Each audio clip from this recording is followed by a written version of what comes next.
And welcome to the Jimmy Daytona Show. This fine afternoon, I have Dr. Carla Mazzeo, who is a biochemist who specializes in exosomes, immunology, and cancer research, and has done a number of groundbreaking research projects over the past decade and a half.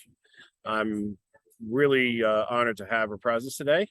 And Carla, tell me more about what you do professionally and what you're aspiring to do. Now I'm working at Boston University. I was starting, my job as a senior research scientist there, studying specifically exosomes and myelofibrosis. Now I change also, study exosomes, but in another area. That was 1 year ago. Now I'm studying the exosomes and gastroenterology. So, I suppose that later I will explain about what this exosomes Nice. refers. That is very exciting. So in my first job in the EU, we try to find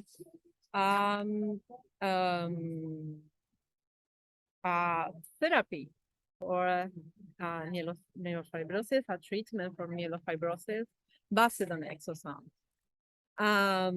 And here in this new laboratory, also dedicated in full to the study of exosomes in gastroenterology, my project is focused on find non-invasive diagnose based on exosomes for those people that suffer for inflammatory bowel disease. Wow.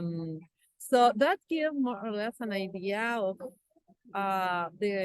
from one part, the complexity, but also the potentiality that exosomes have in medicine. That is huge. For this reason now, most of the company and researchers are really interested in study and discover new things related with exosomes. So that is basically the thing. What are exosomes anyway? Yes. So, first to start that I did my PhD on the biogenesis of exosomes, how they really form in the cell. I was studying in deep the multivesicular endosomes and multivesicular bodies that are inside the cells, and those are the responsible to create these exosomes that the cell secretes as exosomes. And exosomes are vesicles, little membrane with information on the membrane and also inside in the lumen. They are full of different proteins from the cells, different genetic material that the cell deliver to other tissues, to other cells on the body to communicate to them. So they deliver a specific message for a specific cell-to-cell communication. That is the basis of the function of the exosomes. It's like, I don't know, when we send a rocket to Mars. Yeah, it's like that. Cell information things in this capsules to communicate, to send information for other cells to do something, to produce something specific. and to create a reaction in that environment, in that new environment where the exosome will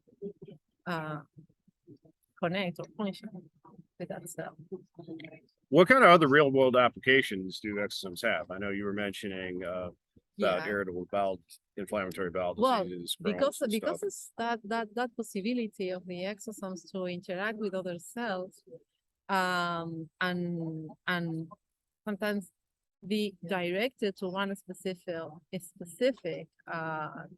tissue environment of cells. They have the potentiality to, from one part, be early biomarkers of different illness, because what they, as I say, they deliver specific proteins that are that come from that cell that produce them. So when they are delivered, they deliver that specific cargo that can be measured or can be detected as a biomarker for that kind of cells, that kind of environment, that kind of illness. If that's come, for example, for a cancer cell, we can detect different biomarkers on exosomes that can give you an idea if that person, and for very, very early stage, if they will develop that kind of cancer. Wow. That is one of the potentiality. The other is to as a drug deliver, because you can purify the exosome from the patient, modify the exosome, or introduce inside the exosome the treatment, the drug, and after that inject again the exosomes in the patient, and you can also make for those exosomes to be delivered to one specific tissue. And the other is work as a well, as I told you, as a biomarker and diagnosis. Yeah. Wow, good stuff. How did you get into focusing on exosomes to begin with? How'd you come across that? Yes, as I told you, from the that was from my PH. That was my PH project. Because and that point really was very, very, very difficult to start studying on those years when I started my PhD studies, to have this project on exosome and more the biogenesis of exosome, because at that point nobody were talking about exosome. Was something that was 15 years ago. So nobody talked about that, and also the technology was totally different. Now we have a specific technology to study exosome, and it's difficult to study them because they are very, very, very small. They the measure is between 50 to 100 nanometers, so they are very, very small. Yeah, so we need a specific technology to study them. For that reason, now the thing is to improve the technology that we have to put the exosomes on as a diagnosed device in the hands of the clinicians and in the hospitals to really diagnose with them. But to get that point, we really need to improve the technology. And now it's becoming better and better. There are lots of companies that are totally dedicated to improve this. Wow, good stuff. What was getting your PhD like? Where'd you end up going to school, and what kind of Well, classes and projects you work on other than what you mentioned? yes, well, I did my PhD at the Autonomous University of Madrid. Um, and well, I really enjoy to be part of that community. At the same time that I enjoy to be part of the community of BU, it's a really nice place to work. Um, but well, at some point I will talk about that. And I'm living now, and where I will explain why I decided to leave BU. But from my started, yes, that was at the Autonomous University of Madrid, and I did a lot of different work there because I also, well, apart from training students and to be director in for different master degree students, I also participate or giving classes in different departments. One experience was in the psychologist department in the medical school um, for future MDs, and that was also a very interesting work that I did voluntary, and also I was lecturer in another in the Complutense University in Madrid, where I give also classes of biology and more specifically in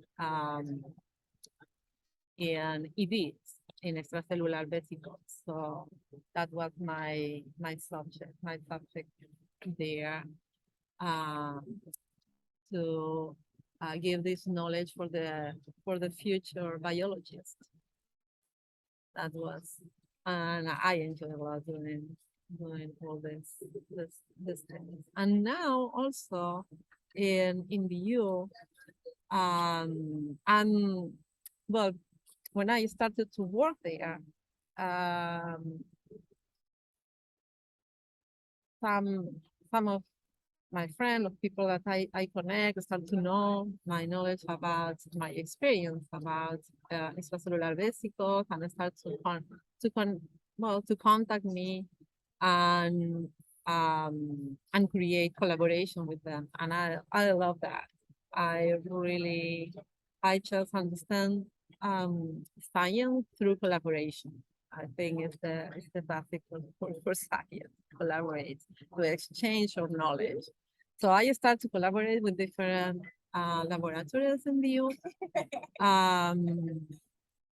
Now I'm collaborating with 5, 6 laboratories, and I also train some postdoc on how to characterize the exosomes and how to work with them, how to use the technology. And from that, also in EU, what I did is to join all the laboratories that I'm collaborating with and try to together to have and to buy the equipment that we need to study the exosomes, and with them we create a core for the study of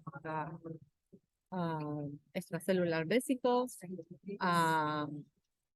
Is we want that to be really part of BU. Now it's something that is just created between laboratories, not totally BU thing, BU core. But more or less I'm directing this little core in BU, so people can really benefit for the equipment that we have, and also the knowledge of the experience that I and the people that I collaborate with have. And people from BU and outside BU can really benefit for this new facility that we create for the studies of extracellular vesicles. And it's really how can I say,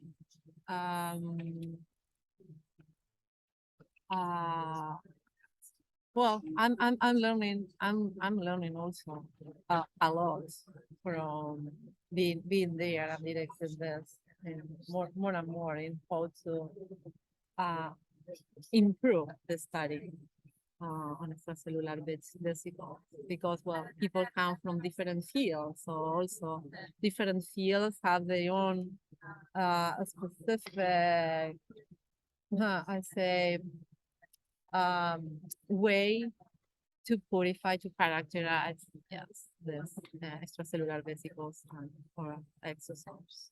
Yes. So what are the similarities and difference between exosomes and extracellular vesicles? Good question. That is really good question.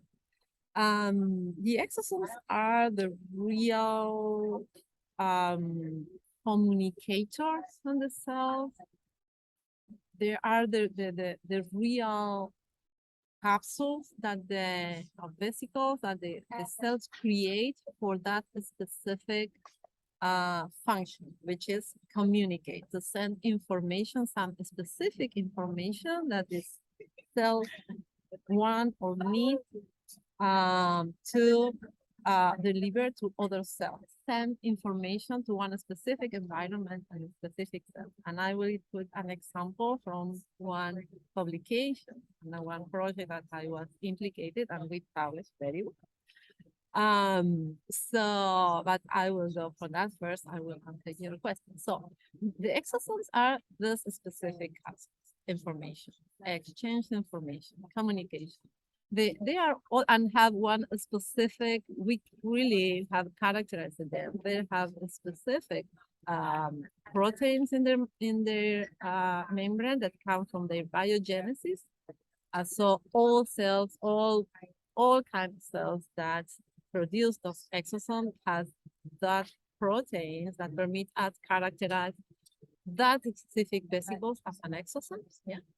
So and also one specific size that, as I say, is between 50 and 100 nanometers. So from the protein that they have that comes from their biogenesis and the size, we can characterize them and say, okay, this is a real exosome. This is a vesicle, a capsule that the cell use to communicate with us, to send information to us. There are other vesicles, other kinds of vesicles, totally different. They come from another totally different way to the cell produce those vesicles in a totally different way. So, and they have another size, other things that they transport, but they are not produced for this kind of communication. Yes, and they have another kind of function, totally different as the exosome. But they are all in the extracellular fluid, and the cell produce them. But they have totally different functions and different capacities.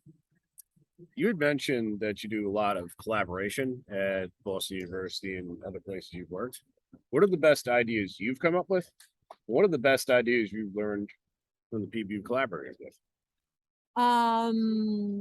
Well, I think the best idea and the one that I really say, oh wow, and was really difficult. I also learned a lot from that because what was a really difficult thing was to is what related with the characterization of exosomes in eosinophils. I was the first one to characterize them because nobody before said that eosinophils produce exosomes. And also that was when I was working in Madrid, also in a laboratory related with that the main study of that laboratory were asthma and allergy. And also that specific laboratory was specialized in eosinophils. So for that reason, they were really interested in that study. And also, we discovered how the exosome can exacerbate the condition in asthmatic patients. I was working with samples from the patients with a sample, and for this study and to characterize the exosomes, eosinophils, I had to purify eosinophils from asthmatic patients and also healthy patients, and really from the healthy patient was really difficult also to culture the eosinophil, because in normal and health condition there are not so many eosinophils. So a work of that was, yes, and also making them secrete exosomes and really characterize them and really define them as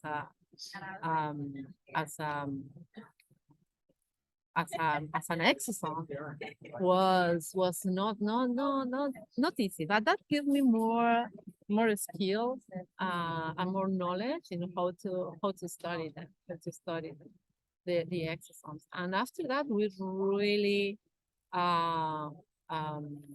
published really well in the Journal of Allergy and Clinical Immunology, which is the number one in this area, journal in this area. So Nice. yeah, I was very happy with that project. What are eosinophils anyway? Well, the eosinophils is one of the blood cells, and they are also, well, they are very important in all the, well, in immunity, and also they are the main actors also in allergies. Yeah, themselves produce a lot of to exacerbate also the immune response. The eosinophils increase and participate in the immunological reaction. Wow. Most during allergy and asthmatic illness. What are the best ideas you've learned from others? The best? What are the best ideas you learned from the people you collaborated with, at BU and elsewhere? Well, here I was collaborating with people. Well, and I collaborate also here at the moment with people that are in breast cancer, prostate cancer, cardiovascular, and one more thing, there is diabetes also. So one of the ideas that they have is one difficult way of studying the exosomes in cardiovascular, and they really wanted to characterize the exosomes in one specific samples from the patient that they have. They are no where they didn't have the quantification of those exosomes, the quantity of those exosomes that was also high and was really difficult. One of the characterization is to characterize them, and really the only way to really have the image of them is through electron microscopy. And I also become more or less skilled on that, become really good with the study. So I characterize the exosome through different techniques for so long. So that was something we developed a technique to concentrate those exosomes that they have not in a high amount. And there's characterization and study through electron microscopy. I help them. And also, I collaborate in a project, which was international project at UOM and also in cardiovascular. And that was, well, I give them some ideas also on how to study the exosomes and the where the to study in depth the exosomes, the participation of the exosomes in the aneurysm. So that's that was really uh, a really challenge and really nice project that this is still in progress. This is still in progress. That's Okay. I hope it goes wonderfully for you, Carla. Now, in terms of exosome therapies, like how can it improve outcomes as far as cancer, diabetes, aneurysms, regenerative medicine? What kind of upside, do they have, and also how can you minimize downside risk, in terms of side effects compared to other treatments? well, yes. Question answer you the last question. The good that that the exosome bring for the treatment is that because it's something that comes from the own patient. Yes, the treatment we can treat the patient with their own Yeah. sample, which are the exosomes that we modify internally, so there is no side effects to them, and they are not rejection. Yes, Wow, because powerful. it's something that the body recognizes as own. So that is the problem is how to introduce the different drugs or the different um, um, treatment and inside the exosome. So this kind of modification is not easy to do. And we need improve the technology to continue improve our techniques in relation to that. Yes, that is one. And your other question was in relation out Yeah, in terms of to upside in terms of cancer, cardiovascular issues, diabetes, and oh, regenerative yes, medicine. for cancer and exosomes are really a great way to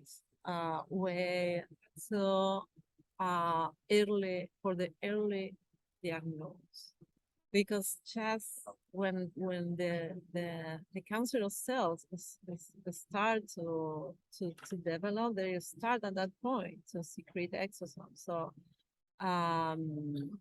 to the environment. So just taking a blood sample for a person and to check if it's going to develop this or this kind of cancer from the very early stage, we can do it through the exosome that these cancer cells produce when just they start to grow. So that is one of the best potentiality, and well, now the science is using that to really diagnose. Wow. First. And for cardiovascular treatment, yes, um, and also early diagnosis. Yes, for different as I say, the different exosomes that the cells that participate in the aneurysm, and that, for example, we can anticipate how that will progress. So yes, it's an indication of the progression, and also well in the project that I'm now in relation of gastroenterology and with inflammatory bowel disease. Yes, now we are studying all of the mechanisms. We know that the exosome exacerbate the condition of the replication, the inflammatory um, um, condition that they have. Uh, so also to determine the stage of, of of the, the inflammatory bowel disease, like it's Crohn disease, um, we can determine, yes, also the stage. So yes, that is the main point from to use, yes, the exosomes as in science and in medicine. What are you looking to do next in this realm? Like what kind of entity are you looking to work for, or do you looking to do entrepreneurial stuff? Yes.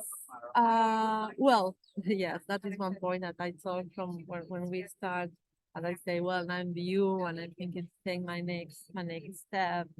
At this point, well, I was working in the academy for so long, and also I have my publications, my discoveries. That is great. I really enjoy and work with really patient on that.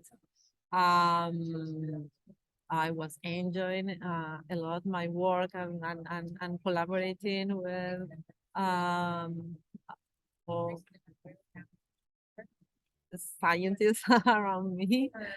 That now but uh, now with the knowledge that I have now, really for me, it's less excited to go to maybe discover another molecule and another early marker on exosomes to publish them and to wait until that can be something um, real and that's something that can affect uh, the recovery of the therapy of the patient or the diagnosis of the patient. Now, I really want to take the next step and work on something that I can feel that really is big, something creative, something that I can touch, something that really can do something right now, something productive for the improvement of the health of the patient, the community, and the diagnosis.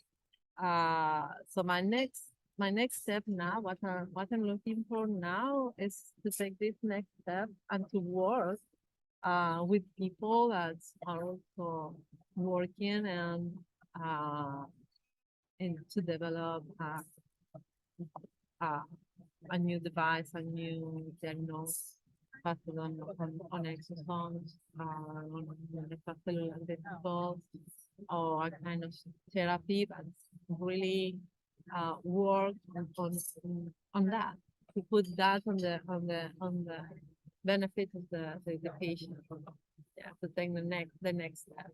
You mentioned being a medical science liaison. What does that entail, and what would make you good at it? in your Yes, opinion? that is another thing that um I really was training not apart from my work and the academy.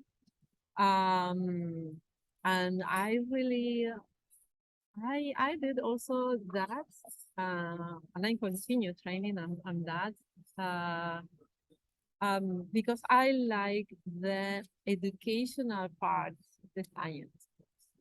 And being a medical science liaison um, is it's like that. You educate the medical community, um, the key opinion leaders, and which are the physician, the patient, all that community and a specific one specific treatment, drug, um, and you well give the information of how that works in our body, the side effects, the how is the pharmacodynamic of that, uh, uh, all the mechanisms, yes, of uh, different treatment or drug, and you give all this information and educate the scientific community, the medical community on that. And that is something that I really enjoy. I really enjoy doing. Yes, and it's another part of the science that gives me also read my patient, my passion about. Yeah. How can people get a hold of you to collaborate with you on the groundbreaking research you're doing? Well, by LinkedIn, yes, which is Carla Mazzeo, PhD. So that is through LinkedIn. Is the best way to communicate with me. And also, yes, I'm open to collaborate, to talk about this exosomes, the biogenesis. We need more research in biogenesis. Most of people go to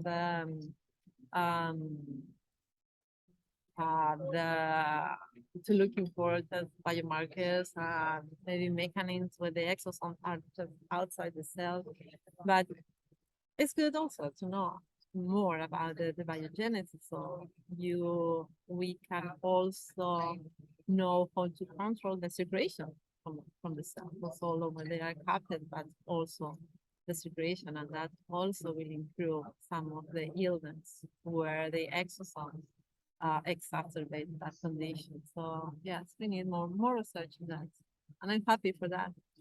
more Yeah. work, Yeah, more well, things to learn. Yeah, all the endeavors you can get and all the possibilities to make a difference, like you're already doing, Dr. Mazzeo. Thank you so much for coming on the No, Jimmy thank you. Daytona You Show. invite me. I am Yeah, beyond appreciative. great. I'm awesome. Check Carla out Really. and learn as much as you can from her. Definitely received quite the education this afternoon. Thank you. Thank you so much, guys. And